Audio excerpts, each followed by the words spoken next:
حضرت نوح علیہ السلام نے دیکھا آستانے سجے ہوئے ہیں، نذرانوں کی آمد ہے، فرمایا انی لکم نذیر مبین، آؤ میں تمہیں تمہارے کرتوت کے خطرناک انجام سے ڈرانے آیا ہوں۔ لوگ متوجہ ہوئے، دیکھیں یہ کیا چاہتے ہیں۔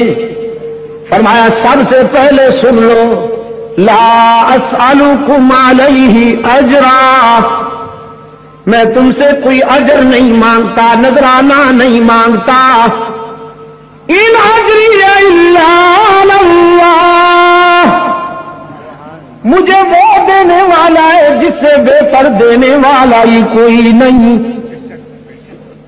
میں تم سے صرف ایک بات چاہتا ہوں، اللہ تعبدوا الا اللہ، کہ عبادت میں اللہ کے ساتھ کسی کو شریک نہ ٹھہراؤ۔ آؤ تسلیم کر لو کہ انسانی جبین کی عاجزیوں کے لیے سچا مسجود کون؟ ذرا مجھے دیر ہو جاتی ہے تو آپ کے جواب میں بھی ذرا نقاہت آ جاتی ہے۔ انسانی جبین کی عاجزیوں کے لیے سچا مسجود کون؟ حقیقی معبود کون؟ ہر جگہ موجود علام الغیوب۔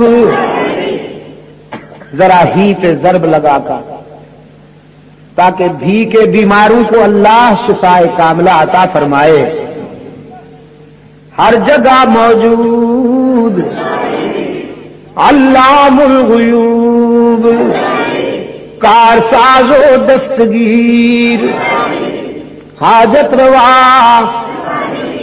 مشکل کشا، عزت دینے والا، رزق دینے والا، اللہ تعبدوا الا ایاہ، اس کے سوا کسی کی عبادت نہ کرو۔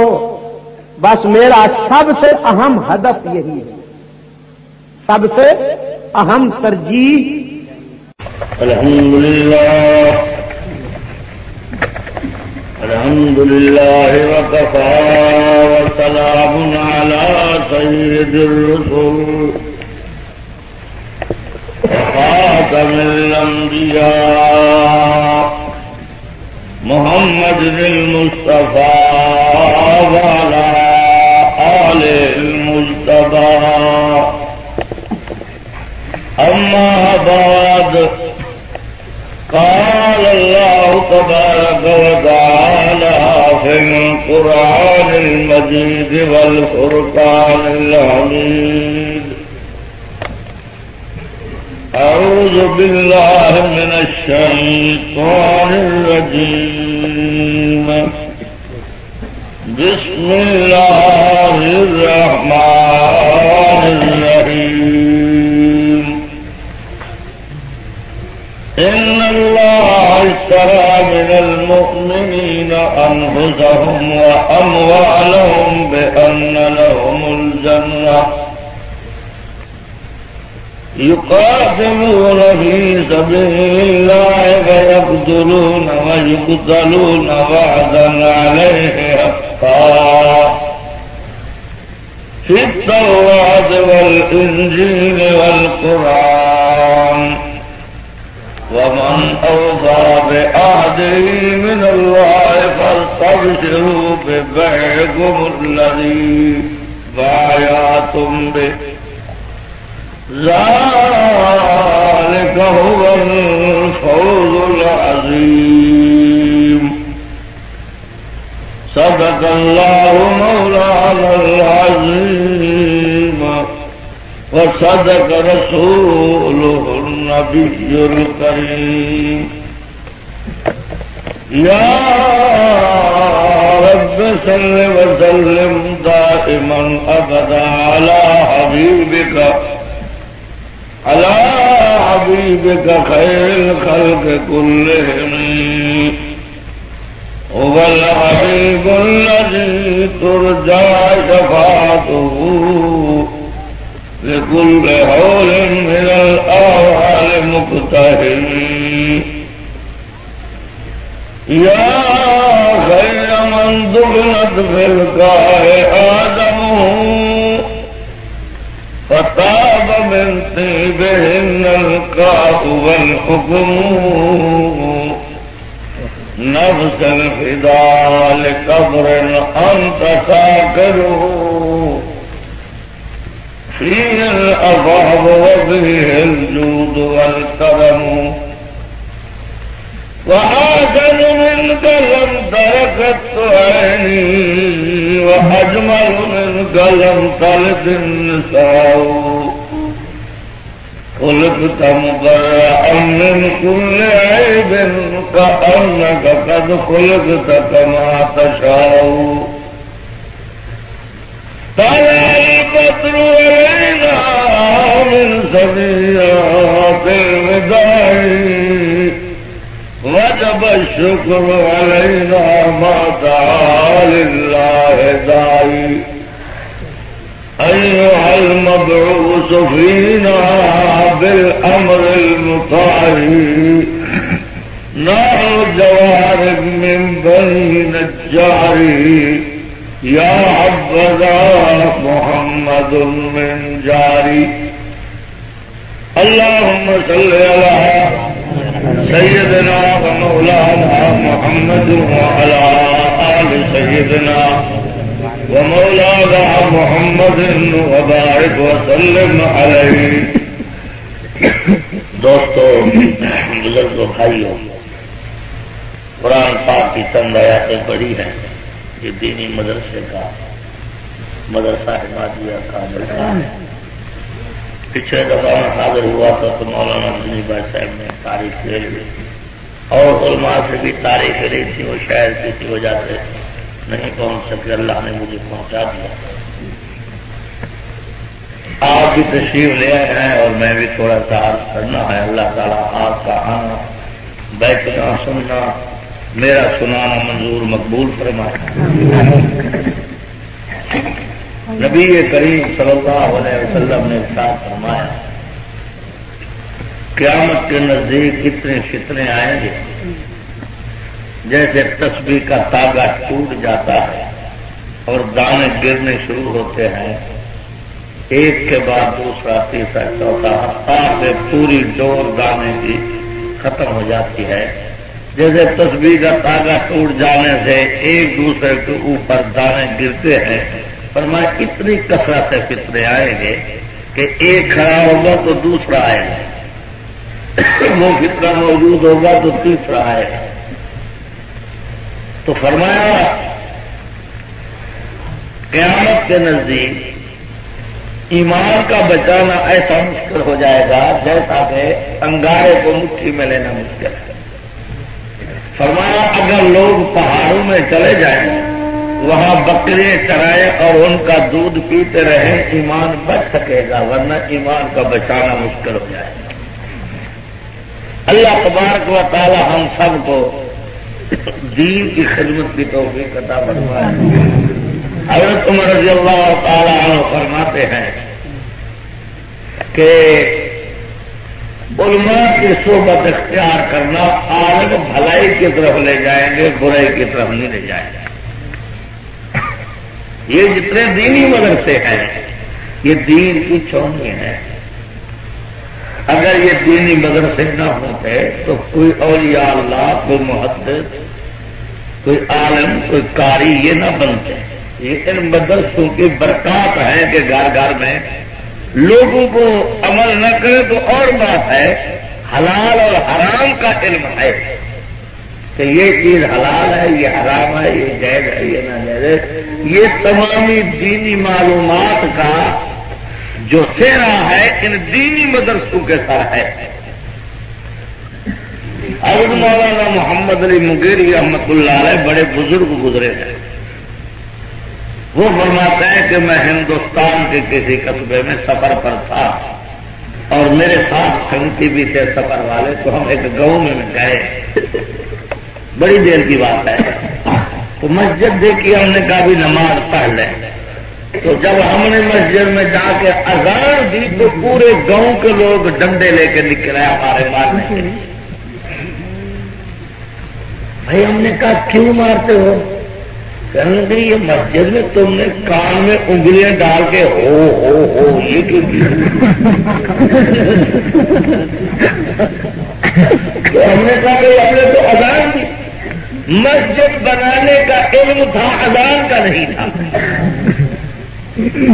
تو یہ علماء دیوبند کی کمائی ہے کہ گھر گھر میں ہندوستان اور پاکستان کے دین پہنچا۔ دنیا کا کوئی ملک نہیں جہاں تم چلے جاؤ اور دیوبند کا فارغ تحصیل عالم آپ کو نہیں ملے گا۔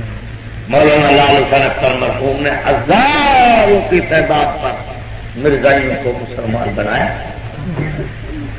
اور جو ان کا لندن کا دورہ تھا وہ فرماتے تھے میں گن نہیں سکتا کہ کتنے مرزائی مسلمان ہوئے، مجمع کے مجمع مسلمان ہو گئے۔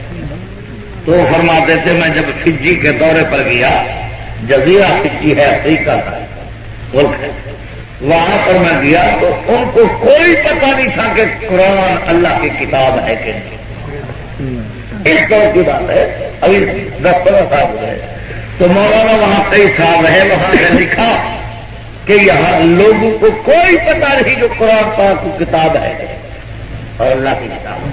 تو انہوں نے وہاں پر مدرسہ کھولا اور پورے جزیرے کو مسلمان بنایا، اور یہ ساتھ دلوایا کہ قرآن پاک جو ہے وہ اللہ کی کتاب ہے۔ تو یہ سارے برکات دینی مدرسے کی ہیں۔ حضرت قاری طیب صاحب رحمت اللہ علیہ نے ایک واقعہ سنایا کہ میں افریقی ممالک کے دورے پر تھا، تو جب میں دورہ سے فارغ ہوا تو 2 آدمی میرے پاس ہے کہ حضرت ہمارا بھی ایک جزیرہ ہے، ملک ہے، وہاں پر آپ ہمیں بھی ٹائم دیں۔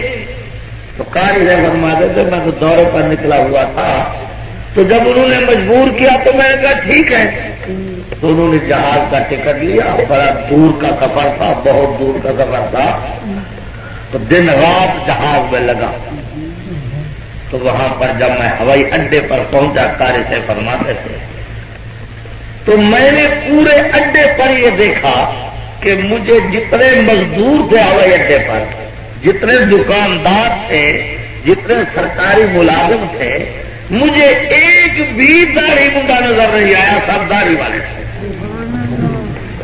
میں بڑا متعجب ہوا کہ یہ تو دنیا کا عجیب میں نے ملک دیکھا ہے کہ جہاں ہر آدمی داڑھی رکھی ہوئی ہے۔ تو وہ کار لے آئے، مجھے 40 میل دور ایک شہر تھا، اس جزیرے کا جو دارالخلافہ تھا وہاں مجھے لے گئے۔ تو میں نے دیکھا ایک روم میں دینی مدرسہ ہے، جو بل کے بعد بہت بڑا مدرسہ ہے۔ اچھا بھائی مجھے لے گئے، جا کے دفتر میں جو مدرسے کا تھا اس میں بٹھا دیا۔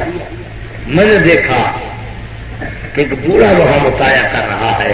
انہوں نے کہا جناب ہمارا شیخ الحدیث یہی ہے، جو حدیث پاک پڑھاتے ہیں یہی ہے۔ ملے، السلام علیکم، وعلیکم السلام۔ وہ فرماتے تھے قاری صاحب کہ اتنے بوڑھے ہو چکے تھے وہ شیخ الحدیث کہ ان کی جو یہ پلکیں تھی اوپر کو پڑی ہوئی تھی آنکھوں میں، اور یہ گوشت لٹک چکا تھا، 115 سال سے زیادہ ان کی عمر تھی۔ اور میں ان سے پوچھا کہ بھائی یہ کیا وجہ ہے کہ کسی کی بھی ایسا آدمی کوئی نہیں کہ جو داڑھی مڈاؤ سب داڑھی والے۔ تو پھر انہوں نے مجھے وجہ فرمایا کہ میں نے ان سے پوچھا کہ آپ کہاں کے رہنے والے ہیں؟ تو قاری صاحب کہتے ہیں اس بزرگ نے کہا کہ بابو تو اس ملک کو نہیں جانتا جہاں کا میں رہنے والا ہوں، میں تمہیں کیوں بتلاؤں کہ جب تو جانتا ہی نہیں ہے۔ تو میں نے اصرار کیا، تو تو انہوں نے فرمایا میں ہندوستان کا رہنے والا ہوں.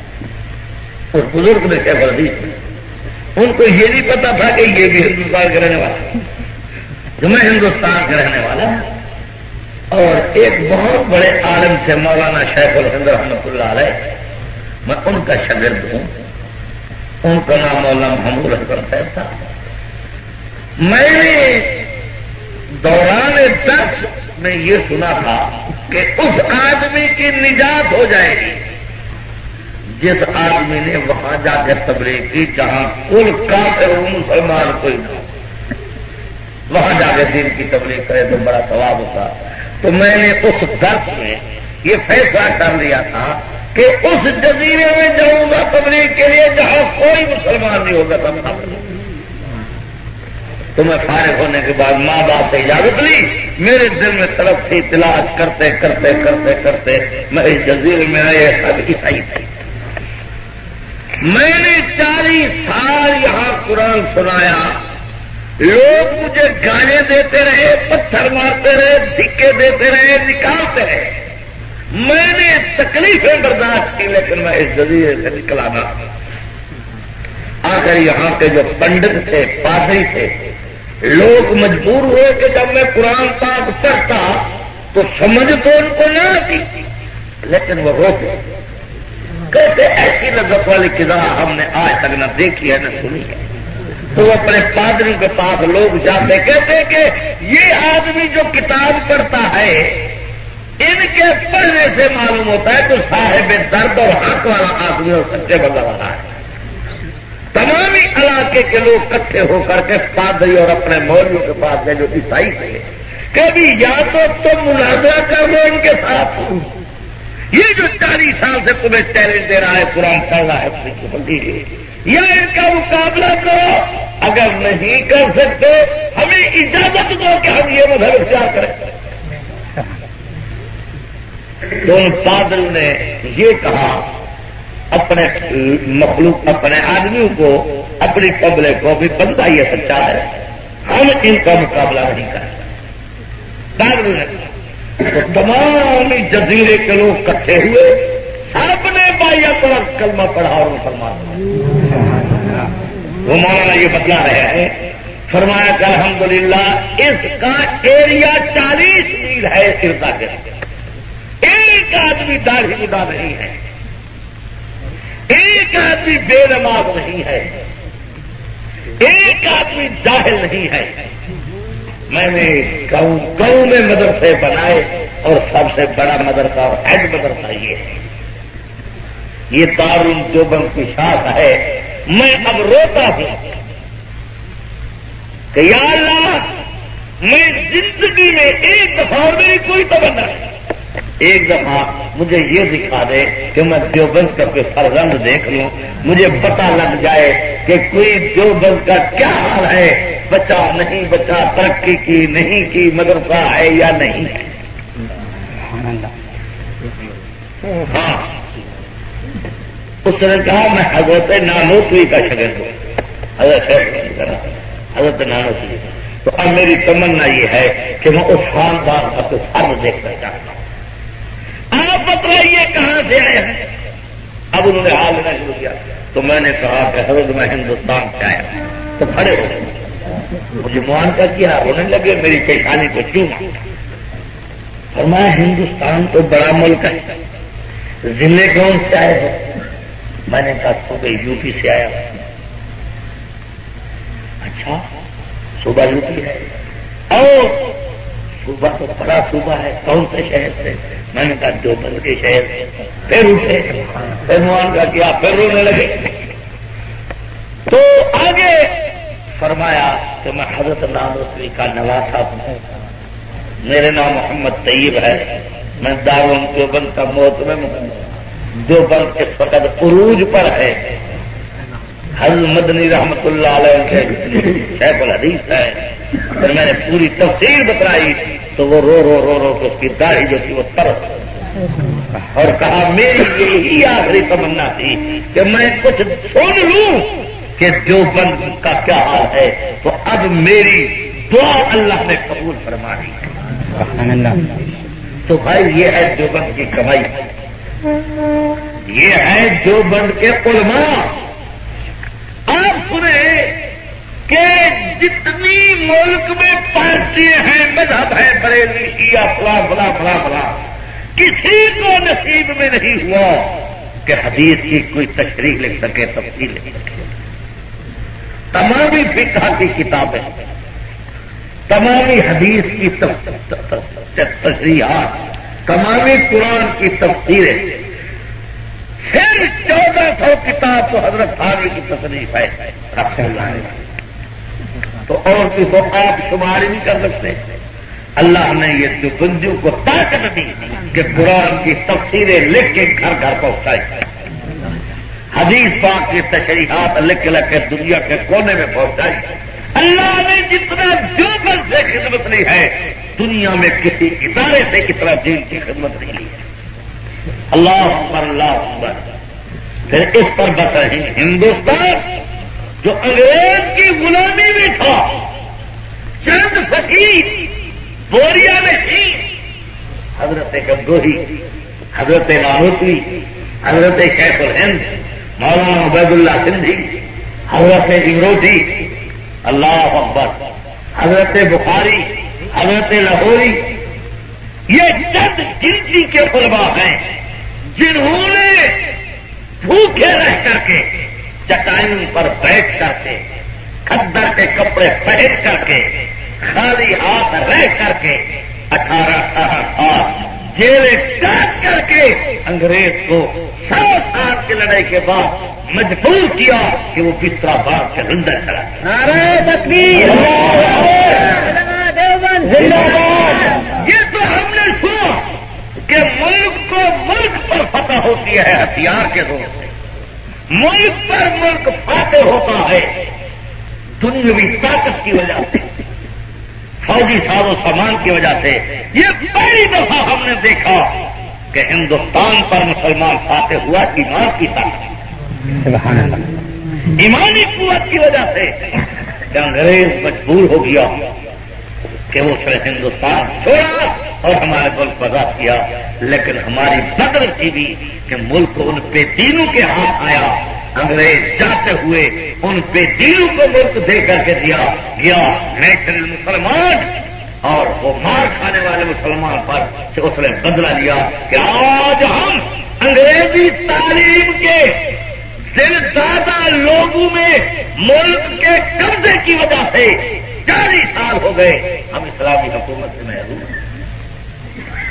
انگریز نے بدلا دیا کہ تم مجھے نکال تو رہے ہو، لیکن میں جاتے ہوئے ملک ان کو دے کے جا رہا ہوں جو میری روحانی اولاد ہے،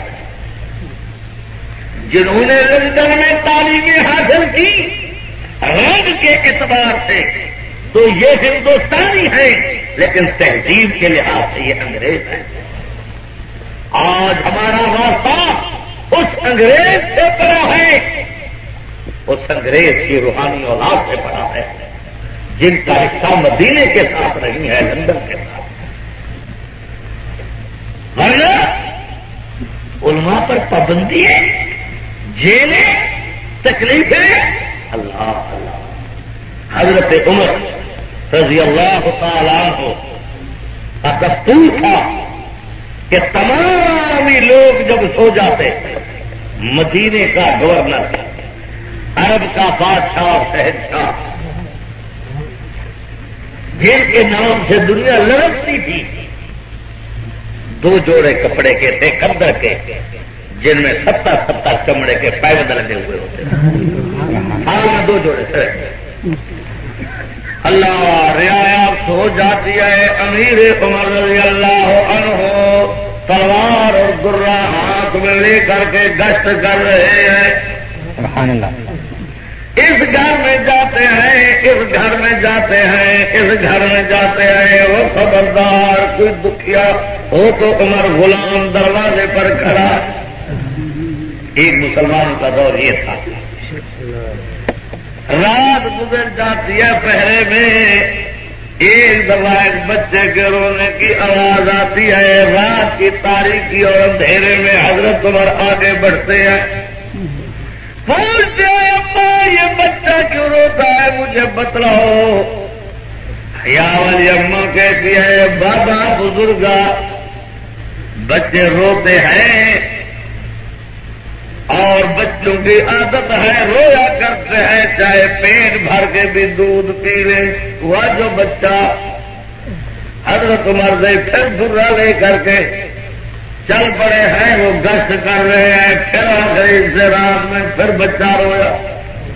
حضرت عمر فرمایا اماں تم بتلاتی کیوں نہیں؟ میری گشت میں خلل پڑتا ہے جب بچے کے رونے کی آواز میرے کونے میں کان میں پڑتی ہے. لاکھوں انسانوں کو بے گناہ قتل کرنے والوں دم سے اڑانے اور گولیوں سے اڑانے والوں انسانوں کے تم نے کیوے بنا دیے ہیں. آئے گی قبر تو پتا لگے گا. کئی بیچارے جیلوں میں مر گئے کئی گولیوں سے مر گئے کئی پھانسی پہ چڑھ گئے تمہیں رحم نہ آئی. اللہ حضرت عمر رضی اللہ تعالیٰ عنہ نے جب تیسری دفعہ آگے پوچھا بچہ رونے لگا اور غصے میں آگے فرمایا میں کما تو مجھے بتلاتی کیوں نہیں جو بچہ کیوں روتا ہے شاید میں تیرے کام آ جاؤں. اس بڑھیا کو پتہ نہیں تھا اس عورت کو پتہ نہیں تھا کہ یہ عمر بن الخطاب امیر المومنین ہے. یہ عرب کے سربراہ اور صدر ہیں جو رات کو گشت میں پھر رہے ہیں.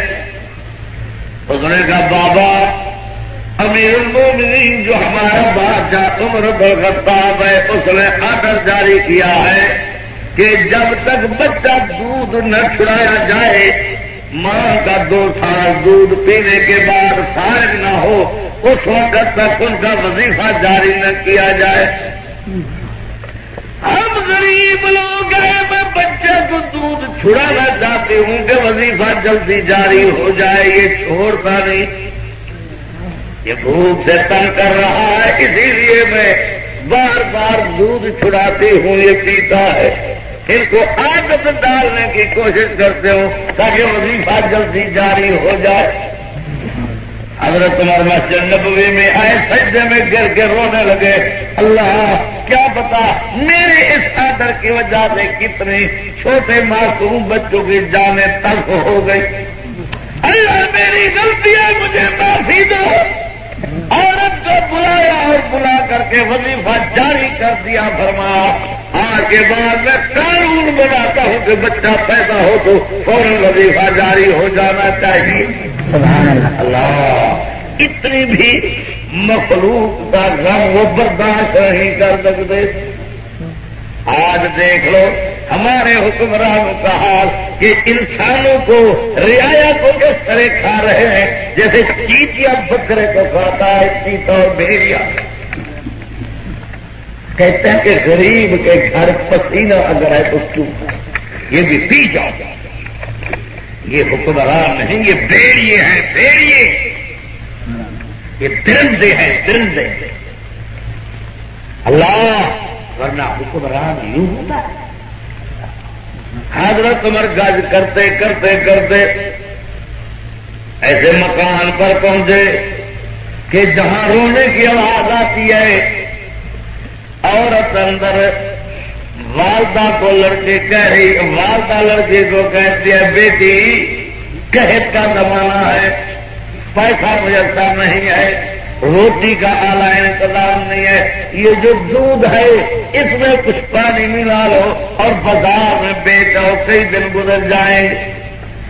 حیا والی بچی کہتی ہے ماں تمہیں پتا ہے کہ حکومت کس آدمی کی ہے؟ انہوں نے کہا مجھے پتا ہے کہ عمر کی خلافت اور حکومت ہے. کہنے لگی اگر ان کو پتا چل گیا تو پھر یاد رکھنا کہ ہماری نسل نہیں بچے گی. اماں کہتی ہے بیٹی عمر کوئی دیکھ تو نہیں رہا رات کا اندھیرا ہے وہ اپنے گھر میں اور قدرتی حضرت عمر باہر یہ باتیں سن رہے.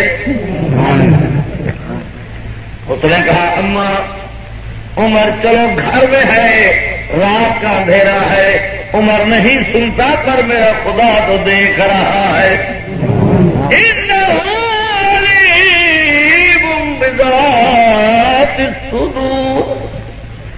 اللہ تو سینے کی چھپی ہوئی باتیں بھی جانتے ہیں.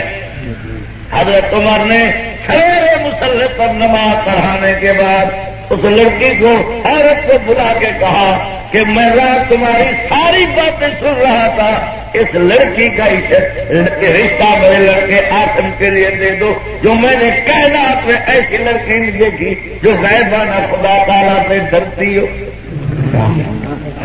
حضرت عمر گشت بارہ ہے، جھونپڑی سے بچے کے رونے کی آواز آتی، عورت کے رونے کی آواز آتی ہے جیسے درد سے کراتا ہے آدمی۔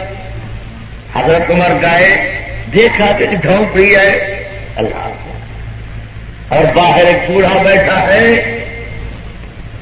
دیہاتی ہے، پھٹے پرانے کپڑے ہیں۔ حضرت عمر رضی اللہ عنہ جا کے کھڑے ہوئے، فرمایا بابا کیوں تم فکر مند ہو، پریشان ہو؟ جی میری بیوی ہے، بچہ ڈر رہی ہے، دایا کا انتظام نہیں ہے، پیسے پڑے نہیں ہیں، پریشانی سے میں رو رہا ہوں۔ فرمایا اگر اجازت تو میں اپنی بیوی کو لے آؤں، تیری بیوی کی تیمارداری بھی کرے، بچہ بھی دلائے۔ اس نے کہا یار بڑا نہیں کہا، اس نے کہا بڑی مہربانی۔ حضرت عمر سیاح ہیں اپنی بیوی حضرت ام کلثوم کے پاس جو حضرت علی کی بیٹی تھی، فرما ام کلثوم اگر جنت حاصل کرنی ہے تو چلو غریبوں کی خدمت کر لیں۔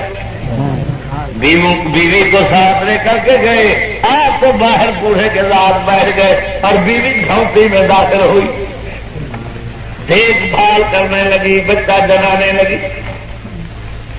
اللہ، اور بوڑھا پوچھتا ہے حضرت عمر سے رضی اللہ یار ہمارا جو بادشاہ عمر ہے بڑے مزے سے سوتا ہوگا، ایسے پوچھ لے، بڑے مزے سے سوتا ہوگا۔ حضرت عمر فرماتا ہے میں تو سنا ہے کہ رعایا سوتی ہے وہ ساری رات گشت کرتا۔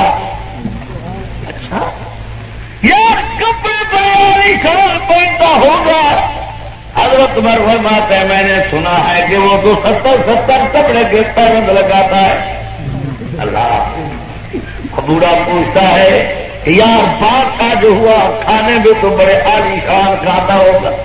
حضرت عمر نے فرماتا ہے میں نے سنا ہے کہ وہ انت میں آٹے کی روٹی کھاتا ہے۔ اللہ، ابھی یہ باتیں شروع تھی کہ بیوی نے اندر سے کہا او امیر المومنین اپنے ساتھی کو مبارک دو کہ ان کے ہاں اللہ نے لڑکا دیا ہے۔ اے میرا اللہ، کیا خوش نصیب لوگ تھے جن کے بادشاہ ایسے تھے، جن کے حکمران ایسے تھے، جن کے شہنشاہ ایسے تھے۔ اب وہ بوڑھا جو تھا بڑا نادم اور پریشان ہوا۔ حضرت عمر نے فرمایا پریشان کیوں ہوتے ہو، میں پیدائی مخلوق کی خدمت کے لیے ہوا ہوں۔ حضرت عمر یوں کر کے لیٹے ہوئے تھے اور فرماتے تھے اللہ میں اب بوڑھا ہو چکا ہوں، تیری مخلوق کی خدمت نہیں کر سکتا، اللہ اب تو مجھے اٹھا لے، کہیں میرے سے مخلوق کی خدمت میں کوتا ہی نہ رہ جائے۔ تو حضرت عمر رضی اللہ تعالی عنہ کہ عادت تھی کہ رات کو گشت، اور جب صبح کا ٹائم ہوتا تہجد کا تو مسجد نبوی میں تشریف لے آتے، تہجد کرتے، اور جو مسافر سو رہے ہوتے مسجد نبوی میں ان کو درے کے ساتھ جگاتے، اٹھو میاں نماز پڑھو، پھر خود اذان دیتے، چوکیدار خود، مؤذن خود، قاضی خود، امام خود، پھر اذان دیتے، اذان کے بعد نماز پڑھاتے، نماز کے بعد اسی مصلی پر بیٹھ کے قاضی اور قضات کے قلمدان کو سنبھال کر کے فیصلے کرتے۔ ایک دفعہ گشت کرتے کرتے واپس آئے، مسافر کو جگایا، اذان دی اور نماز کا ٹائم ہوا تو مصلی پر کھڑے ہوئے، 13 صفحے تھی پیچھے نماز پڑھنے والی مسجد نبوی میں، سبحان اللہ، اور میں سچے جاؤں اس مصلی پر جہاں امیر المومنین نے نماز پڑھائی، سبحان اللہ۔ جب قرات میں مست ہو گئے تو ابو لولو بدبخت مجوسی چھپا ہوا تھا، خنجر لے کر کے زہر آلودہ، اس نے خنجر مارا امیر المومنین کو. حضرت عمر گر گئے مسلح پر. 13 صفوں میں سے کسی ایک نے بھی نماز نہیں توڑی. اور آدمی مسلح پر کھڑے ہوئے اور نماز پڑھانی شروع کی. ملک کے صدر وزیر اعظم خلیفۃ المسلمین کی لاش تڑپ رہی ہے لیکن نماز توڑنے والا کوئی آدمی نہیں ہے. اتنی وقت ہے نماز میں اللہ. اور ابو لولو بے ایمان جو قاتل تھا حضرت عمر کا خنجر لے کر کے صفوں میں گھس دیا تو میں کسی طرح نکل جاؤں پکڑا نہ جاؤں. اس نے 13 صفوں میں 13 آدمی کو زخمی کیا لیکن خدا کے قدرت کسی ایک آدمی نے نماز کے سب کو توڑا نہیں. جب وہ پریشان ہوا نہ نکل سکا تو اپنے آپ کو خنجر مار کے مار دیا لیکن صفیں نہیں توڑ سکا. ذرا اندازہ نہ کرے خدا کی قدم دماغ سوچ نہیں سکتا کہ کتنا ان لوگوں کو خدا کی کتاب کے ساتھ تعلق اور کتنا مضبوط ہے نماز کے اندر.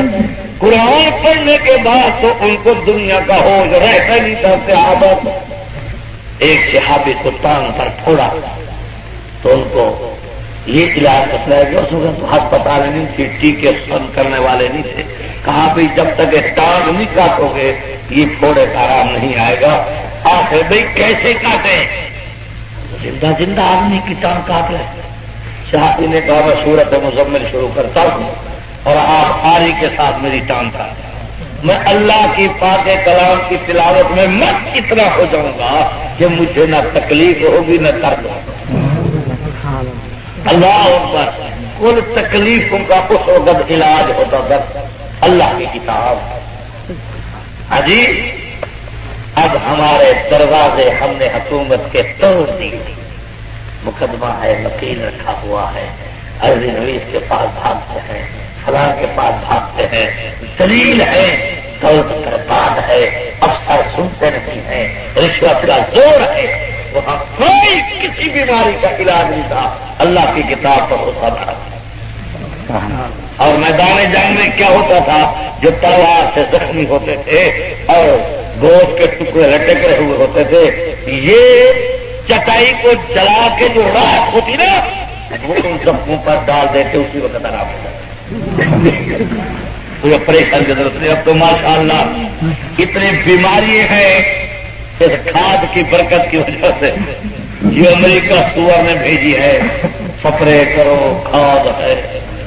آج میں اترا وہاں سکھارا اسٹیشن پر تو میں نے کہا کوئی چیز لوں, پھل فروٹ. تو میں نے جو گرما لیا پانی سے بھی زیادہ پھیکا. تو اس نے مجھے کہا مولوی صاحب گرمے بھی کبھی پھیکے ہوتے تھے؟ میں نے کہا جی نہیں. کہیں گے یہ کھاد کی لعنت ہے جو سونا آئی ہے. سونا کھاد جو آئی ہے یہ اس کی لعنت ہے. یعنی ہمارے ہاں جو یہ پھٹی ہوتی ہے نا اس میں 7 سپرے اور ایک ایک بوتل جو ہے 200 روپے کی ہے. یعنی ایکڑ پر خرچہ 1000 روپیہ اور پیداوار 500 رہی ہے. فصل اجڑ گئے, تباہ ہو گئے. یہ ساری نحوست اس بادشاہ ساری نحوست صحیح بات. حضور علیہ الصلوۃ والسلام نے فرمایا اذا وسد الامر الى غیر اہلہ فانتظر الساعۃ. جب قیامت جب نااہل بے دین حکمران آ جائے تو انتظار کرو قیامت کا. کیا مانا؟ جیسے قیامت میں لوگ افراتفری میں ہوں گے اسی طرح اس وقت بھی لوگ اتنے پریشان ہوں گے کہ ایک دوسرے کا پتہ نہیں چلے. اب ہم اسی طرح پریشان ہیں. کوئی آدمی خوشحال ہے یا غریب ہے یا تنگ دست ہے, ہر آدمی پریشان ہے. نہ امن ہے نہ سکون ہے, نہ کھیتی میں برکت ہے نہ سودے میں برکت ہے. تماشا ہے کہ نہیں بنا ہوا. ایک بادشاہ تھا, وہ اس وقت کے بادشاہ بھی بڑے نیک ہوتے تھے. اب تو جو جہاز کا بے ایمانہ میں ملا کرتے اس سے فارغ ہوتا ہے تو دوسرا آ جاتا ہے, اس سے فارغ ہوتا ہے تیسرا آ جاتا ہے, اس سے فارغ ہو جاتا ہے چوتھا آ جاتا ہے. بس ہم اسی کام میں لگے ہوئے. تو بادشاہ جو اس وقت کے ہوتے تھے وہ خوشحال ہوتے، رعایا بھی خوشحال ہوتی. وہ بادشاہ جو باہر شہر کے لیے نکلا تو اس کو خیال آیا کہ آج اپنا اللہ کا پھر کر کے دیکھو. اس نے دیہاتی لباس پہن لیا اور پتہ نہ لگے کہ بادشاہ ہے. یہاں سے اناروں کا پاک تھا، اس میں بادشاہ سیر کرتا کرتا. اب جو اناروں کا پہرے دار چوکیدار تھا اس کے پاس جا کے بیٹھ گیا بادشاہ اور کہا یار مجھے پیاس لگی ہے، پانی تو پلاؤ. اس نے کہا پانی کیوں پلاؤں، انار کا شربت نہیں پیو گی؟ بادشاہ نے بڑی مہربانی.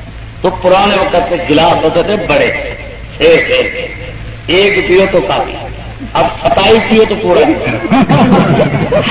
ہر کام میں قابل ہے. اب ہے کتنے سے چھٹان پانی کیا یہ بوتلیں جو ہے نا 7 اپ وغیرہ دیکھ لو، آدھا پو ہے زیادہ پانی، آدھا پو پیو، 15 منٹ بعد پھر پیا، پیو پھر پیا، پیو پھر پیا، قیامت تک کے لیے پیاس بجھ نہیں سکتی بوتل پینے کا جب تک خالی پانی نہ پیو. تیزاب ڈالا ہوا ہے، گندی چیزیں ڈالی ہوئی تاکہ پیاس لگے، خوب بکری، چاہے ان کے میدے رہے نہ رہے، چاہے آتے بھی گل جائے. اچھا اب بادشاہ نے اس نے چوکیدار اٹھا، ایک انار توڑا ایک بوٹی سے، ایک انار، اور اس کو جو نچوڑا کپڑے کے ساتھ تو پورا کتنی گلاس ہوا. جو میں یار اتنی قیمتی ہے نا، اتنی زمین. تو جب اس نے پی لیا تو بادشاہ نے پوچھا یار اس کا ٹھیکہ کیا ہے؟ باپ سرکاری کیا دے دوں گا جی، آنا یا 2 آنے یا 4. بادشاہ کے دل میں خیال آئی یار رعایت تو سارے بھی لوٹ کے کھا گئے، قرآن 2 آنے اور لاکھ روپے کے بعد. اس نے کہا اچھا میں جاؤں تو آرڈر جاری کروں گا، کبھی آج ڈائل کا ٹھیکہ بڑھا دو، آپ یہاں بڑھا. یہ دل میں خیال آیا تو اس نے بادشاہ نے کہا یار بڑا لذت والا شربت ہے، ایک اور تو پلا دو گلاس. وہ گیا تو اس بوٹی سے ایک توڑا تو گلاس نہ بھرا، دوسرا انار نے چھوڑا تو گلاس نہ بھرا، تیسرا انار نے چھوڑا تو گلاس نہ بھرا، تیسرے برتا. بادشاہ دیکھ رہا ہے یار بوٹی وہی ہے، پہلے ایک انار سے گلاس بھر گیا، اب 3 سے بھرا. اس نے کہا بھائی یہ کیسے ہوا؟ پہلے تو ایک انار تم نے توڑا اور اس کو نے چھوڑا تو گلاس بھر گیا، اب تم نے 2-3 توڑے پھر جناب علی تیسرے انار کے بعد گلاس بھرا. بوٹی ایک ہے، انار بھی ایک، زیادہ بدل گیا. اس نے کہا میرا خیال یہ ہے کہ ہمارے بادشاہ کی نیت بدل گئی، بے ایمان ہو گئی ہے. معلوم ہے کہ جب بادشاہ بے ایمان ہو تو رعایت کا رنگ خود ختم ہو جاتا ہے. بےمان تو میں ہوا، میں نے کہا ایک آپ بھی آنا پڑا ہوگا. اللہ میری توبہ ہے، بات جانے پڑے چلے، اللہ میری توبہ ہے، میں نہیں رعایت سے ظلم کروں گا، میں بڑھاؤں گا نہیں، ٹھیکہ وہی رہے گا جو یا اللہ میں بڑھا. بادشاہ نے جو توبہ کی اس نے کہا اچھا بات جانے گا یار ایک گلاس اور پلا دے. وہ گیا تو توڑا تو ایک گلاس سے گلاس بھر گیا. پھر بادشاہ نے کہا یہ کیا ہوا؟ اس نے کہا ہمارا خیال ہے کہ ہمارے بادشاہ نے توبہ کرنے پورے کرا. رعایا کی بدکائی چاہتا تھا تو پھر توبہ کر لی، خدا نے دعا قبول فرما دی. اور پتا بھی ہے پنجاب میں، یہاں کا تو مجھے نہیں پتا، پنجاب میں حکومت نے یہ اصول بنایا ہے اب لوگوں نے فیصلہ کیا کاٹ نہیں کرتے، جب ہے گھاٹا تو کیوں کرے. کبھی گندم ہے تو ایک ایک بیج لو، یہ ہے تو بیماری لگ جاتی ہے. تو حکومت نے فیصلہ کیا اگر کاٹ نہ کریں ٹھیکے دبا دو، اب یا نہ بڑھا دو، چاہے وہ آباد کرے نہ کرے، چاہے رعایت قتل ہو جائے مر جائے، بہرحال ٹھیکے اور ٹیکس بڑھا دو. سبحان اللہ. اندازہ کر لو اپنے بادشاہ کا، کہتے مرے جین میرا پورا کریں، اور وہ کہتے تھے کہ ہم مرے رعایت کریں. یہ کہتے رعایت نہ ہو تاکہ ہمارے کھانے پینے اور مرغے جو ہے وہ خوب ہیں. تو بھائی بات یہ ہے حضرت عمر جو تھے وہ مسلمان بادشاہ تھے، خلیفۃ المسلمین تھے. جب وہ زخمی ہوئے نماز سے صحابہ فارغ ہوئے، حضرت عمر کو اٹھا کے گھر میں لے گئے، دودھ کا بھرا ہوا گلاس پلایا تو زخم سے نکل آیا. حضرت عمر نے دیکھا کہ میرا بچنا محال اور مشکل ہے، اپنے بیٹے عبداللہ بن عمر کو بلایا، بیٹے جاؤ اماں صدیقہ کے پاس، میرے سلام عرض کرو اور یہ درخواست کرو، امیر المومنین عمر بن خطاب درخواست کرتا ہے کہ میں نے زندگی بھر میں دو اللہ مجھے موت دے دی، جب موت آئے تو شہادت کی موت نصیب ہو، یہ حضرت عمر نے دعا، اور اگر میرا دفن ہو تو آقا کے روضے اطہار میں حضور پاک کے پہلو مبارک میں دفن ہو۔ کوئی زمین کی تمنا، بیوی کی تمنا، سونے کی تمنا، کوٹھی کی تمنا، محل کی تمنا نہیں ہے، یہی تمنا ہے اللہ موت شہادت کی ہو اور میرا دفن آقا کے روضے اطہار میں ہو۔ بیٹے نبی پاک کی محبوبہ اما صدیقہ زندہ ہے، ان کے پاس چلے جاؤ اور میرے سلام عرض کرو اور درخواست کرو کہ عمر اجازت مانگتا ہے حضور اکبر صلی اللہ علیہ وسلم کے روضے اطہار میں دفن ہونے کی۔ اگر اجازت ملے تو مجھے روضے اطہار میں دفن کر دینا، اگر اجازت نہ ملے تو نبی کی محبوبہ کو ناراض نہیں کرنا۔ اللہ اللہ مجھے جنت البقیع میں دفن کر دینا، کیونکہ میں نے نبی پاک کو دیکھا تھا کہ اما صدیقہ کے حجرے میں خود اپنے ہاتھ مبارک میں جھاڑو دیتے تھے۔ صحابہ نے عرض کیا حضرت آپ تو جھاڑو دیتے ہم جو ہے، فرمایا میں اس لیے ایسا کے حجرے میں جھاڑو دیتا ہوں میرے بعد علم کا چشمہ یہاں سے جاری ہوگا۔ فرمایا نبی پاک بوٹی نہیں کھاتے تھے پہلے جب تک صدیقہ منہ نہیں لگاتی، حضور پاک کٹورے سے پانی پہلے خود نہیں پیتے تھے جب تک اما صدیقہ نے پی لیتی تھی۔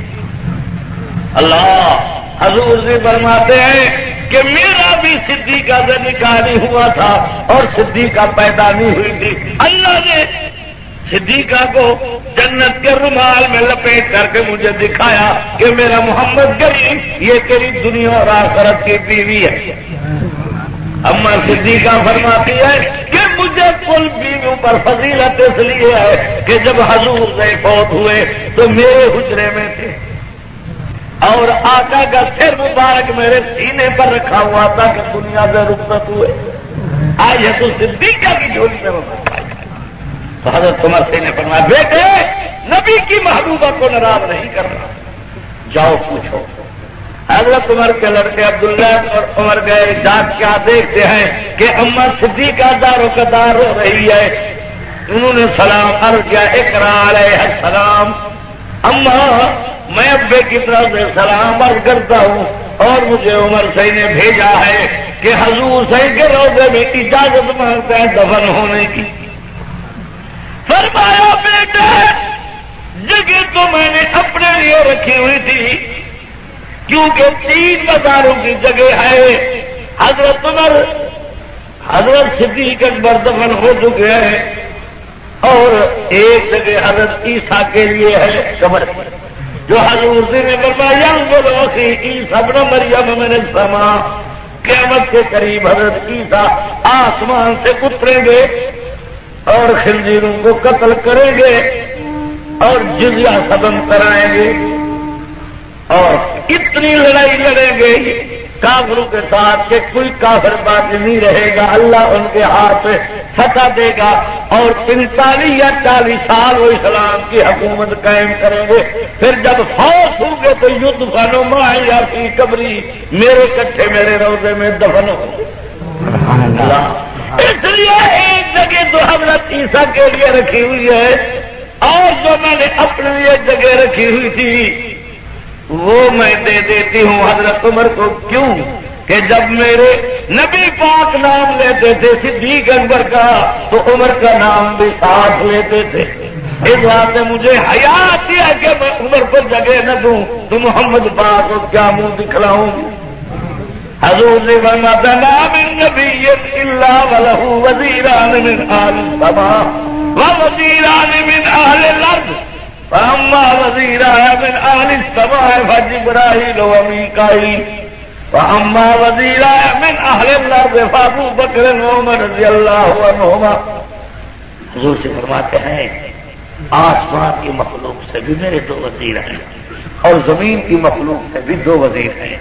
آسمان کی مخلوقات سے حضرت جبرائیل اور میکائیل اور زمین والوں میں سے ابو بکر اور عمر ہے.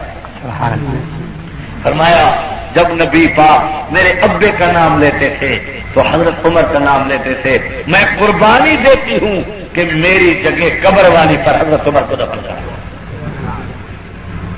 روٹی کی تو مما زدی کا فرمایا آج مجھے علم کا آفتاب غروب ہوا نظر آتا ہے. نبی پاک نشانی جا رہی ہے اور لکھتے ہیں کتابوں والے کہ جب حضرت عمر فوت ہوئے تو آسمان سے رونے کی آواز آتی. لَقَدْ تَوْشَكُوا حَلْقَا وَمَا قَدِمَ الْأَحَدُ. آواز یہ آتی تھی کہ او برکت والا انسان تو جا رہا ہے پر برکت بھی تو اپنے ساتھ لیے جا رہا ہے. نظر نہیں آتی تھی کوئی چیز پر یہ آواز آتی. زلزلہ آیا حضرت عمر کے دور میں. زلزلہ تو حضرت عمر کھڑے تھے زمین پر, چہرہ سرخ ہو گیا. فرمایا او اللہ کی زمین تیرے پر کیوں زلزلہ آیا ہے؟ کیا عمر نے تیری پشت پر انصاف نہیں کیا؟ کیا عمر نے تیری پشت پر انصاف نہیں کیا؟ پاؤں مارا زمین پر ہلتی ہوئی زمین کو اور ٹابل بھی مارا. حضرت عمر نے دیکھا, اسی وقت دنیا نے دیکھا کہ زلزلہ ختم ہو گیا اور زمین ساکن ہو گئی. یہ تھے اسلامی بادشاہ, یہ تھے اسلامی سربراہ. تو حضرت عمر رضی اللہ تعالیٰ عنہ نے جب عبداللہ ابن عمر عثمان آئے خبر لے کر کے کہ دفن ہونے کی اجازت مل گئی تو لکھا ہے کہ دور سے عبداللہ ابن عمر نے کہا ابا مبارک. اما صدیقہ نے اجازت دے دی ہے دفن ہونے. تو حضرت عمر نے زور سے نعرہ لگایا, زور سے نعرہ لگایا اللہ اکبر کا, اور فرمایا بیٹے ایک دفعہ میرا جنازہ بھی اٹھا کے اما صدیقہ کے دروازے پہ لے جانا. اگر اما صدیقہ دل سے اجازت دے تو یار کے روزے میں دفن کرنا, اگر دل سے اجازت نہ دے تو نبی کی محبوبہ کو ناراض نہیں کرنا, مجھے جنت البقیع میں دفن کرنا. کہاں یہ شان کہاں یہ وقار پھولوں میں, تلے مدینے کے پھر کیوں نہ خار پھولوں میں. نبی کے سارے رخسار کی بدولت ہے یہ رنگ روپ یہ نقش و نگار پھولوں میں. زمانہ بھر میں ہے اصحاب پاک کی خوشبو, مہک دیا چمن دہر چار پھولوں میں. نیا ملک ہم کو دیا ہے خدا نے کہ ہو اس میں جاری نظام محمد. یہاں سے قرآن کا نور چمکے ہو دنیا میں روشن مقام محمد.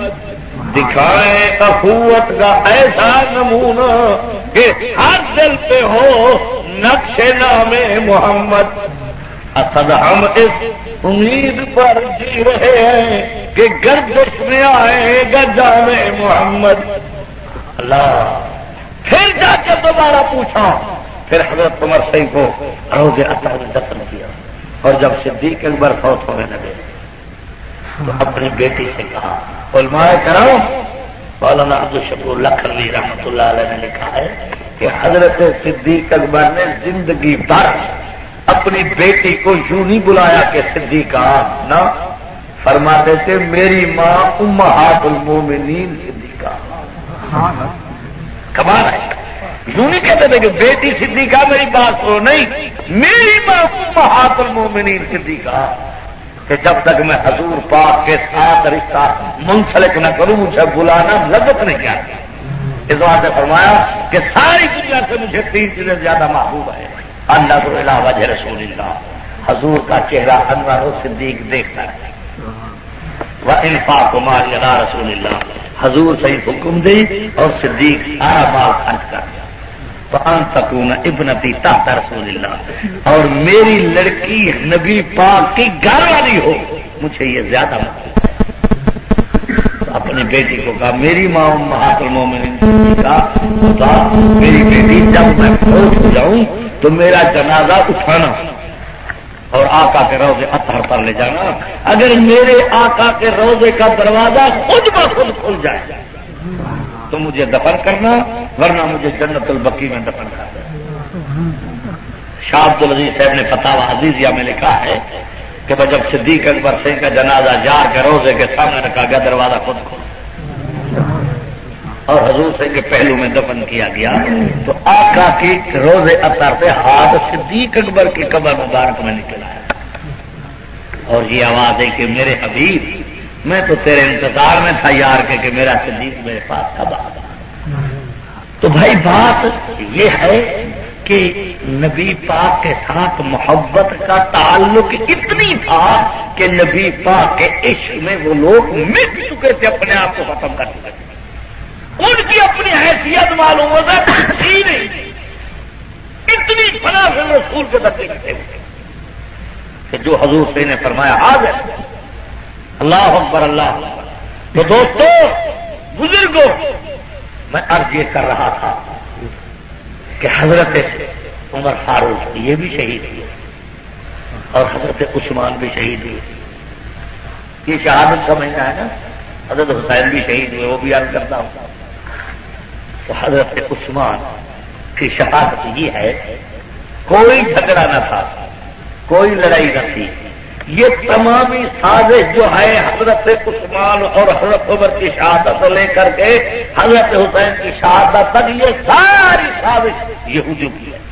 یہ سارے کام یہودیوں نے کیے ہیں.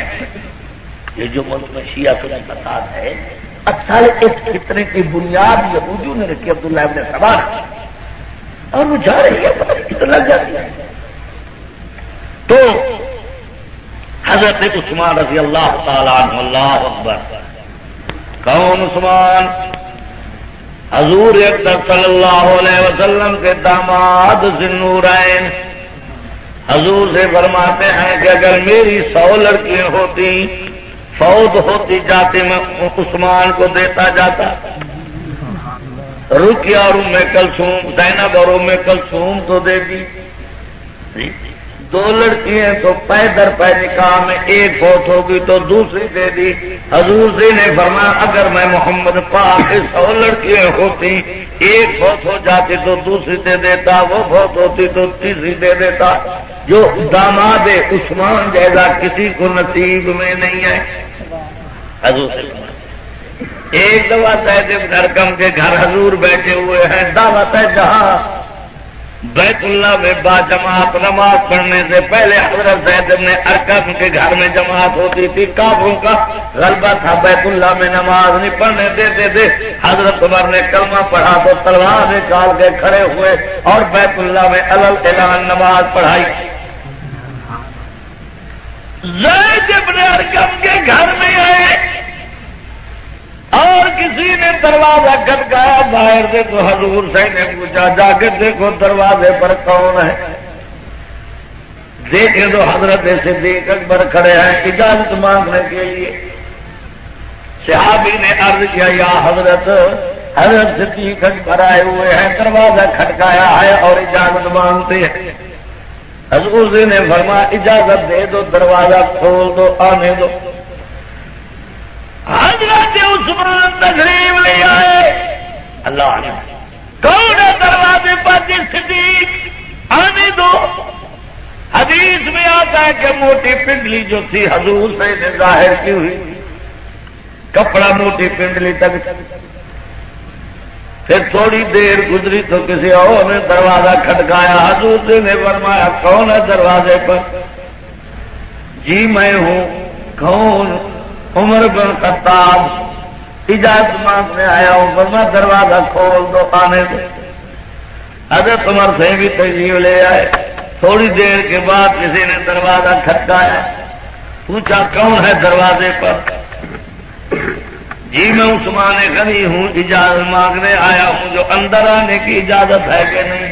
یہ اسلام نے تہذیب سکھلائی ہے، چاہے اپنے گھر میں بھی داخل ہو تو اجازت مانگ کے جاؤ، دروازہ کٹ جاؤ، بیوی سے، بیٹی سے، بچے سے، بچی سے پوچھو پتہ نہیں کس حالت میں بیٹھے ہیں، اجازت مانگ کے جاؤ۔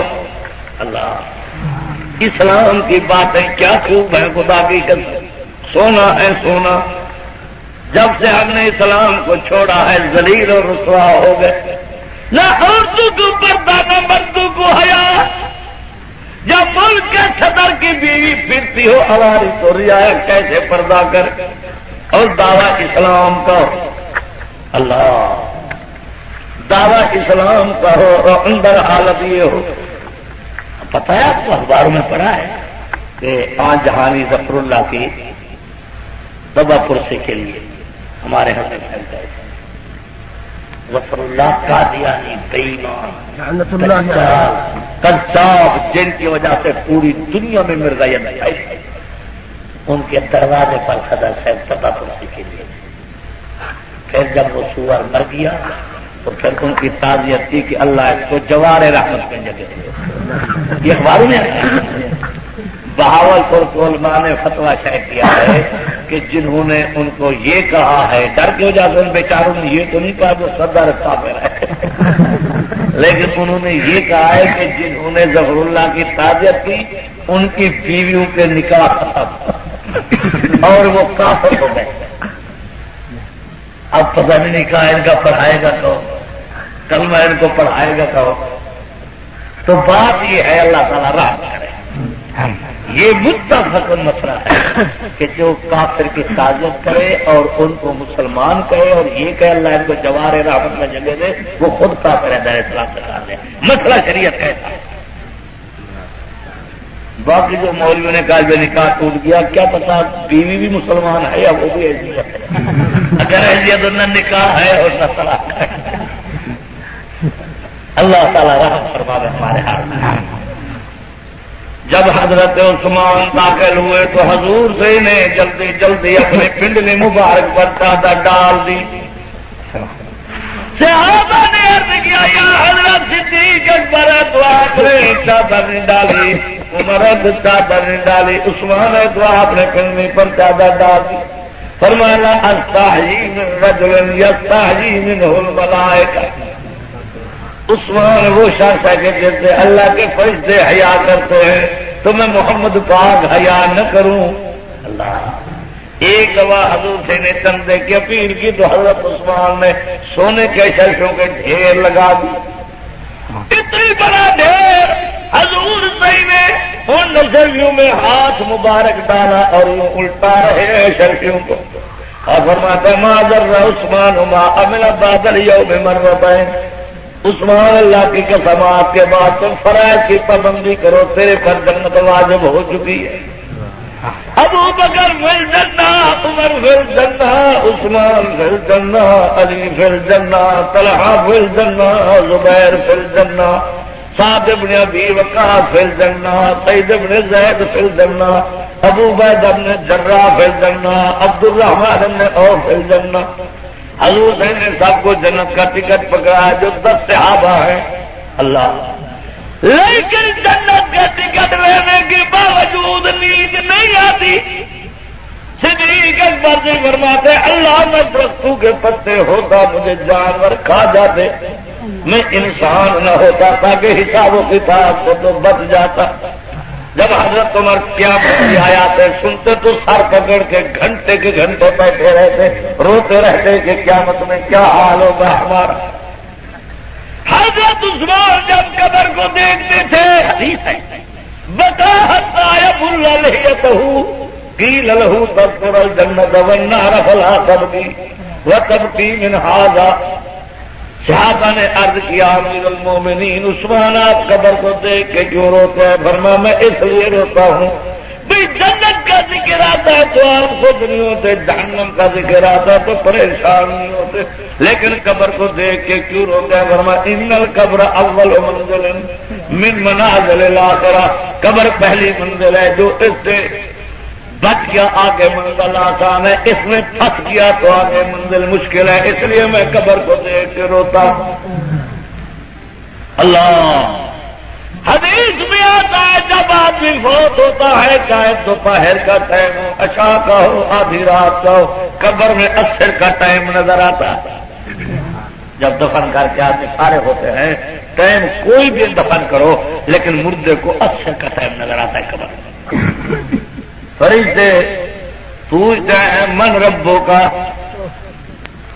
اگر وہ نمازی اور نیک ہے کہتے دعونی اصلی، چھوڑو فرشتوں کو کہتا ہے مجھے نماز پڑھنے دو، میری نماز عصر کی قضا ہونے لگی ہے۔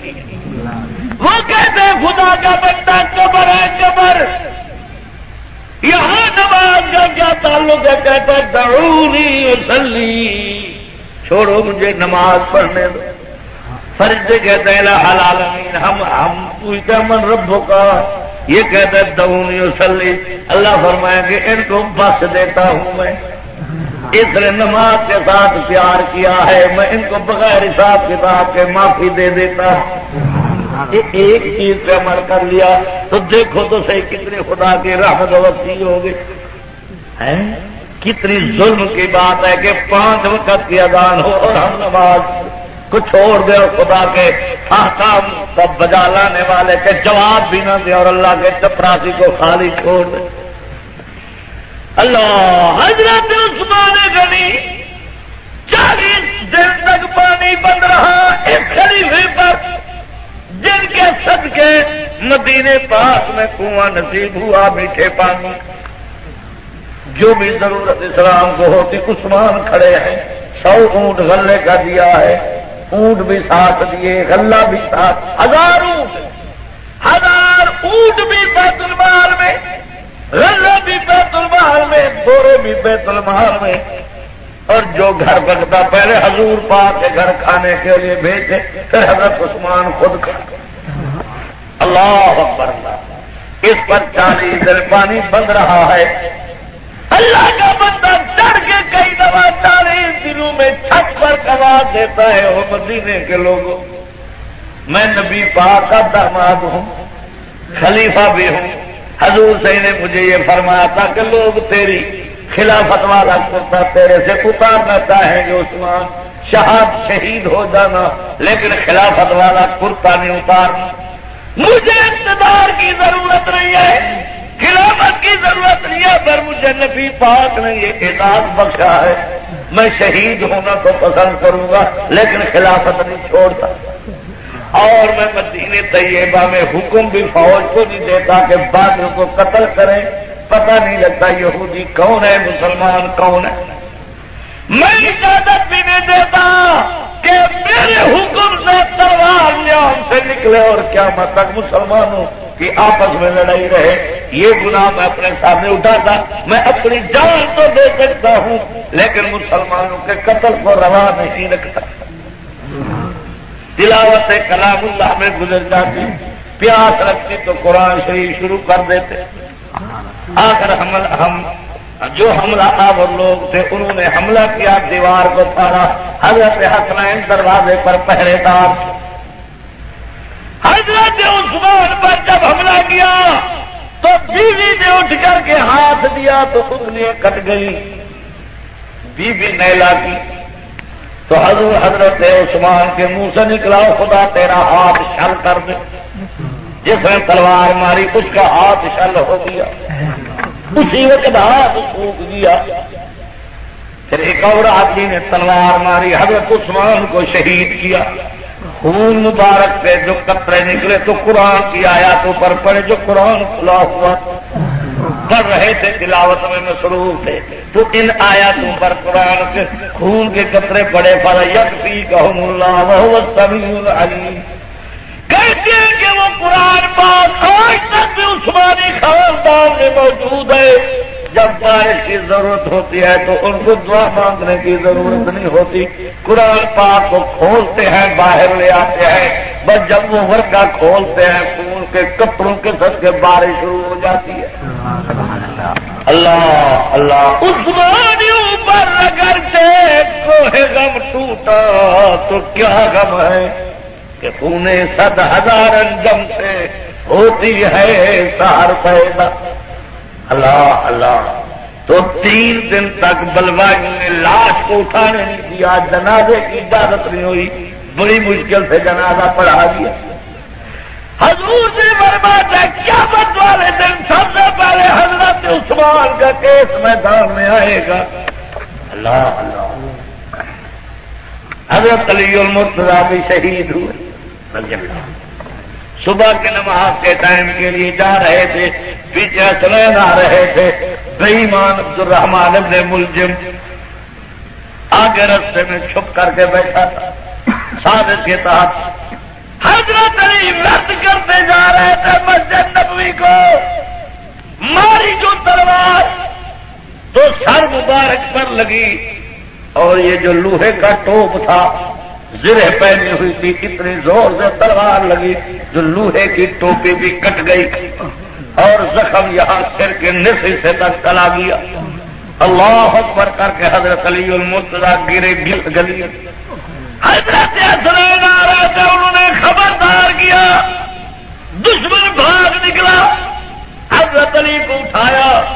حضرت علی المرتضیٰ جب ہوش میں آئے فرمایا خبردار میرے قاتل کو کچھ نہیں کہنا، ان کو پکڑ کے میرے پاس لے آؤ. اگر اب بھی کلمہ پڑھ لے میرے سامنے، خدا کی قسم قیامت والے دن ہاؤس کو سر پر میں پہلے پانی نہیں پیوں گا، پہلے اس کو پلاؤں گا. آج سب کے جاؤں صحابہ پاک کے اخلاق پر. یہ بھی شہید ہوئے حضرت علی المرتضیٰ رضی اللہ تعالیٰ عنہ. کون علی المرتضیٰ سی؟ حضرت علی المرتضیٰ رضی اللہ تعالیٰ عنہ جب صدیق اکبر فوت ہوئے ہیں، یہ اپنی دونوں کونیاں رکھی ہوئی صحابہ کے کندھے پر رو رہے. فرماتے اللہ کی قسم صدیقہ نبی کے بعد 13 درجہ تھا جہان میں، تیرے درجے کا مقابلہ کوئی نہیں کر سکتا. اللہ. حضرت علی المرتضیٰ فرماتے جب حضور پاک نے لکیر کھینچی احد والے دن کہ یہاں سے ہلنا نہیں، لڑائی شروع ہو گئی. عارضی طور پر شکست ہونے لگی، کافروں کو بھاگے تو صحابہ نے غم فہمی میں میدان چھوڑ دیا. کافروں نے پیچھے آ کر کے حملہ کر دیا. مسلمان تتر بتر ہوئے. کافروں نے جھوٹا اعلان کر دیا جو حضور سے شہید ہو گئے تاکہ مسلمانوں کے حوصلے پست ہوں. حضرت علی فرماتا ہے جب میرے کان میں یہ آواز پہنچی تو میں نے سوچا علی حضور صحیح کے سوا زندہ رہنا تو محال ہے، اب بہتر ہے کہ لڑکے شہید ہو جاؤں. پہلے تسلی کروں جو حضور نہیں واقعی شہید ہو گئے. حضرت علی فرماتا ہے میں زندہ صحابہ میں دیکھا، مجمع میں مجھے حضور صحیح نظر نہیں آئے جو شہید ہوئے پڑے تھے صحابہ. میں ادھر گیا مجھے حضور صحیح نظر نہیں آئے. میں نے سوچا جو جب شہید بھی نہیں ہوئے زندوں میں نہیں آئے، بھاگنے والے تو ہے نہیں، وہ تو بہادر ہیں. لیکن میرا خیال ہے جیسے حضور صحیح، جیسے عیسیٰ علیہ السلام کو اللہ تعالیٰ نے یہودیوں سے بچا کر کے اٹھا لیا آسمانوں پر، شاید اپنے نبی کو بھی اٹھا لیا ہو آسمانوں پر. یہ مجھے خیال آیا اگر آسمانوں پر حضور سے کو اٹھا لیا اللہ نے تو بھی ہمارا جینا بیکار ہے. حضرت علی فرماتے ہیں میں تلوار لے کر کے اس جذبے سے گھس گیا کافروں کے صفوں میں نے سینکڑوں کے سینکڑے تباہ کر دی. کافر بھاگ نکلے، میری تلوار زور سے چل رہی ہے، کافروں کے پرکھٹے اڑ رہے ہیں. میں بھی اس دھن میں مست ہوں کہ میری جو نظر اٹھی تو نبوت کے چہرے انور پر پڑی. میں نے دیکھا کہ حضور سے مجھے نظر آ گئے. میں وہاں سے دوڑا جہاں نظر نہیں پڑی، وہاں ہے رات آج تک وہی سحر ہوئی جہاں جہاں گزر گیا. نفس نفس میں رحمتیں قدم قدم پہ برستے، ادھر جدھر سے وہ شفیع آسیاں گزر گیا. وہ شاخ گل پر بلبلوں کی دھن تراشتے رہے، نشے منو پہ بجلیوں کا کارواں گزر گیا۔ حضرت علی مرتضی رضی اللہ عنہ فرماتے ہیں کہ میں نے جو نبوت کا چہرہ انور دیکھا، آ کے حضور صحیح کے ساتھ کھڑا ہو، تو حضور صحیح سے میں نے حال ضیافت کیا، میں نے دیکھا چہرہ انور زخمی ہے، دان شہید ہو چکے ہیں، پیشانی میں میخیں ٹوٹ چکی ہیں، لیکن نبی علیہ السلام کا حوصلہ بلند ہے، رتی برابر بھی ان کو پرواہ نہیں ہے۔ میں نے دیکھا ہے کہ ٹولی کافروں کی آئی نبی علیہ السلام پر حملہ کرنے کے لیے، تو حضرت حسین میری طرف متوجہ ہوئے، فرمایا علی ان بے ایمانوں کا مقابلہ کرو، تو میں نے ان کا مقابلہ کرنا شروع کیا، ان کو بھگا دیا، پھر آ کے حضور صاحب کے پاس کھڑا ہوا، تو پھر ایک اور کافروں کے جتھے نے مقابلہ کیا، پھر حضور نے مجھے فرمایا اس بے ایمان کا مقابلہ کرو، میں نے ان کا بھی مقابلہ کیا، وہ بھی بھاگ نکلے، ان کو میں نے شکایت دی، میں ابھی آ کے حضور سے کے قدموں میں کھڑا تھا، تو حضور اکرم صلی اللہ علیہ وسلم کے پاس جبرائیل نازل ہوئے، جبرائیل نے آ کے کہا کہ امام الانبیاء علی کی بہادری کی مبارک ہو۔ حضور سے نے وہی فرمایا انہو منی وانا منہ، علی میرے سے ہے میں علی سے ہوں، یہ بہادر کیوں نہ ہو، یہ بھی شانے والا علی شہید ہوا ہے، اللہ اکبر۔ اور اخلاق نبوی کا تقاضا یہ ہے، کہتے میں قاتل کو معاف کر دیتا ہوں اگر وہ اللہ تعالیٰ کا غلام ہو جائے، خدا کی توحید پر یقین لائے، نبی پاک کو مان لے۔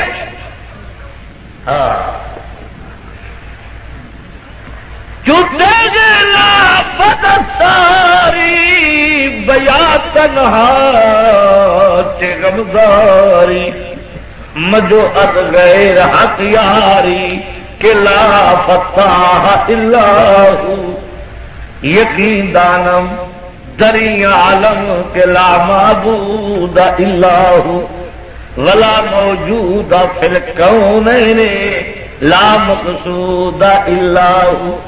تمنا آبرو کی ہو اگر گلزار ہستی میں تو کانٹوں میں الجھ کر زندگی کرنے کی خو کر لے۔ اللہ، یہ حضرت علی المرتضیٰ ہے، اتنا بڑا عظیم آدمی بھی شہید ہوا خدا کے رستے پر کہ میری جان جاتی ہے تو جاہے لیکن اللہ کی توحید باقی رہے۔ اللہ آقا کی دان زخمی ہوئے پر توحید کا جھنڈا زمین پر گرنے نہیں دیا۔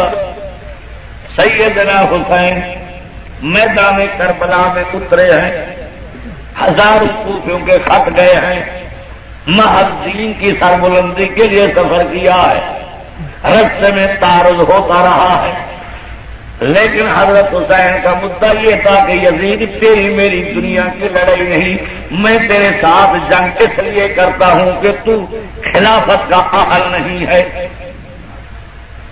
کوئی خلیفہ بنی تو ایسا لائق نہیں، چھوڑ دے، منصب خلافت پر اس کو بیٹھنا چاہیے جو متبع شریعت ہو، تیرے میں فلاں عیب ہے۔ اب وہاں سے جو کوفی تھے انہوں نے چٹھیاں لکھی، کئی ہزار چٹھی کہ آؤ ہم تیرا ساتھ دیں گے۔ کئی دفعہ ہم لوگ گرفتار ہوئے جلوس میں، تو بس ہم پکڑے جاتے ہیں، جلوس خدا کے حوالے۔ میرے بتانے لگا تھے مولانا زندہ باد، مولانا زندہ باد۔ جب مولانا پکڑے گئے یہ اللہ کے حوالے سب گھر چلے گئے، مولانا جاہد دفاع ہو جائے گا۔ تحریک 53 میں نے علی کو جلوس نکالا، تحریک دب چکی تھی اور میں کہیں سے آ گیا، جمعہ پڑھا، جناب جلوس نکلوا دیا۔ جوانی کا جوش تھا، جناب فضا سر گیا، نعرے پہ نعرہ، مولی لقمان زندہ باد زندہ باد۔ اب پولیس آ گئی، انہوں نے پکڑ لیے 40-50 آدمی، باقی بھاگ بھوک گئے۔ جب تھانے میں گئے تو سب نے معافی مانگی، ماں اکیلا رہ گیا، سب نے معافی مانگی، ماں اکیلا رہ گیا کہ میرے استاد سے اور آتے، باقی سب گئے، دیکھے بھی نا معافی مانگتے چلے گئے، معافی مانگتے چلے گئے۔ تو میں نے کہا کیوں؟ کہنے لگے بس تم لڑو مرو جب موسیٰ علیہ السلام کو موسیٰ کی فوج نے کہا تھا فاذهب انت وربک تم جاؤ اور تیرا رب جا کے لڑے، ہمارا جواب قرآن میں ہے نہیں، الفاظ بھی ہے اچھا آپ چاہیں قرآن طرف ہو، آپ طرف چاہے دو بھی لڑو، ہمارا جواب ہے۔ اس لیے جناب نعرے لگانے والے شیر ہوتے ہیں، جب لیڈر پکڑا جائے سب گھروں میں سو رہے ہیں۔ انہوں نے بھی یہی کہا تھا فضا بن طرف کو کفا تیرا دونوں جا کر لڑو، ان ہونا پائے گا، ہم یہاں بیٹھے گے، ہمارا کوئی واسطہ نہیں، میں مصیبت میں جاتے۔ مار کے نے کہا حضرت حسین کو، جب پہنچ گئے سیدنا حسین، ان خط والوں کو بلوایا، کوفے والوں سب نے کہا ہم نے کوئی خط نہیں لکھا، یہ نہیں پتا کون تھے، ضیاء والے تھے، سب نے جواب دیا، یہ قومی اسمبلی کے ممبر ہو گیا تو بھائی بات ہے غیر جماعتی الیکشن میں سب صاف ہے، دم کٹا کے شامل ہو گئے، کیا مسلمانوں کا حال ہے۔ سب نے کہا حسین ہم نے نہ خط لکھا ہے نہ بلوایا ہے، اب بے حسین اکیلے کھڑے ہیں، پر حسین بھی تو نواز رسول تھا، پیچھے تو ہٹنے والے نہیں تھے۔ فرمایا بات چکے ہیں پیچھے کیا ہٹنا ہے اللہ۔ جب شمر نے یہ بات نہ مانی، حضرت حسین نے دو شرطیں رکھی، یا مجھے واپس جانے دو یا میری ملاقات یزید سے کروا لو۔ یہی لکھا ہے مولانا آزاد نے اپنی کتاب انسانیت موت کے دروازے پر۔ عبدالکلام جیسا بھی کوئی ہو، انتخاب دیکھو کتاب کا، انسانیت موت کے دروازے پر، یہ کتاب کا نام ہے۔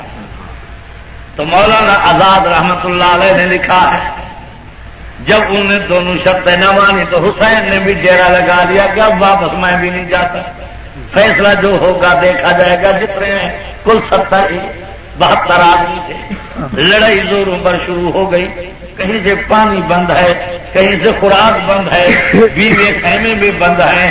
اور لکھا ہے مولانا آزاد نے کہ جب امام حسین لڑ رہے تھے تو اس وقت ایک جبہ عربے پہنا ہوا تھا، سر پہ امامہ تھا اور پاؤں میں جوتا ایسا تھا جیسے کتا ہوتا ہے، اور آپ کے کان مبارک حسن کی وجہ سے یہاں جو دربتے تھے اس طرح روشنی کی طرح چمکتے تھے جیسے بجلی کا انڈا چمکتا ہو۔ لڑائی زوروں پر ہے، گبروار شہید ہو رہے ہیں، لیکن کوئی جرأت نہیں کرتا جو سیدنا حسین پر تلوار اٹھائے۔ لکھا ہر رات بھی گریز کرتا تھا یہ بختے والا میرے ہاتھوں میں شہید نہ ہو۔ اللہ اللہ، لڑتے لڑتے لڑتے لڑتے لاشوں کے ڈھیر لگ گئے، اور خود حضرت حسین رضی اللہ تعالیٰ عنہ اتنی زخمی ہوئے کہ کھڑے نہیں ہو سکتے تھے، تلوار کے زور پر کھڑے ہو گئے۔ حضرت زینب بہن کی آواز رونے کی آئی، اللہ دل ہی تو ہے نہ تنگ خیز، درد سے بھرنا ہے کیوں، جہاں چھوٹے بچے بھی شہید ہو رہے ہیں، ہے بھی سفر، کوئی پرسان حال بھی نہیں ہے بے آب ہو گیا علاقہ، پہاڑی علاقہ، میدانی علاقہ، اور اتنا بڑا بوجھ ہے۔ حضرت بی بی زینب کے رونے کی آواز نہیں تو حضرت حسین آگے بڑھے، اس تلوار کے زور پر آہستہ چلتے چلتے، او میری بہن میں چلنے کے قابل نہیں، پر تمہیں دو خبریں دینے آیا ہوں۔